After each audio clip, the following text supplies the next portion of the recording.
দেশে মার্চের শেষ থেকে এপ্রিলের প্রথম দিকে বজ্রপাতের মৌসুম শুরু হয়, থাকে জুন জুলাই পর্যন্ত। তবে জলবায়ু পরিবর্তনের প্রভাবে এখন সে হিসাব বদলে গেছে।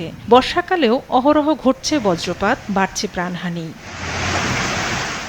দুর্যোগ মন্ত্রণালয়ের তথ্য বলছে, গত ১২ বছরে বজ্রপাতে দেশে প্রাণ হারিয়েছেন ৩,৪২৫ জন। শুধু ২০২৫ সালেই মারা গেছে ২৬৬ জন, আর চলতি বছরের ২৬ এপ্রিল একদিনেই মারা গেছেন ১৪ জন।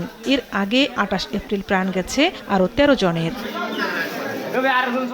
বিশেষজ্ঞরা বলছেন, আবহাওয়ার ধরন বদলানো, উঁচু গাছ কমে যাওয়ার কারণে বাড়ছে বজ্রপাতের ঝুঁকি। আমরা অনেক গাছকে কেটে ফেলেছি, তারপরে হচ্ছে আপনার মানুষের সচেতন অনেকটা অভাব রয়েছে।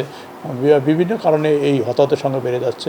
এখন আমরা যদি মানুষের মধ্যে সচেতনতা বৃদ্ধি করতে পারি, আসলে বর্জ্য ঝড় হলে আমাদের কী করণীয় উচিত, এর সাথে আমরা যে ফোরকাস্টিং দিই, কারণ হচ্ছে এই ঝড়ের ফোরকাস্টিং হচ্ছে খুব শর্ট টাইম, অর্থাৎ হচ্ছে এটা অত আগে বোঝা যায় না, এটা 3 ঘন্টা 4 ঘন্টা, অনেক ক্ষেত্রে হয়তো 6 ঘন্টা আগে বোঝা যায়।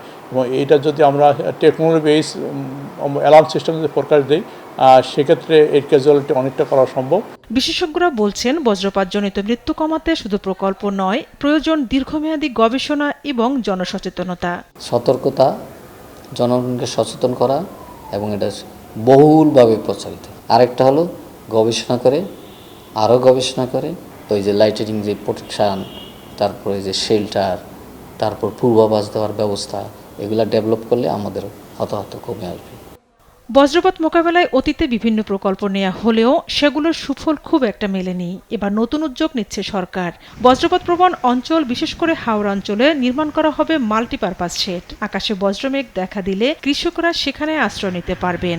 সংশ্লিষ্ট কর্মকর্তারা জানিয়েছেন, এরই মধ্যে উপজেলা পর্যায় থেকে প্রস্তাব চাওয়া হয়েছে। ঝর্ণা রায়, দেশ টিভি, ঢাকা।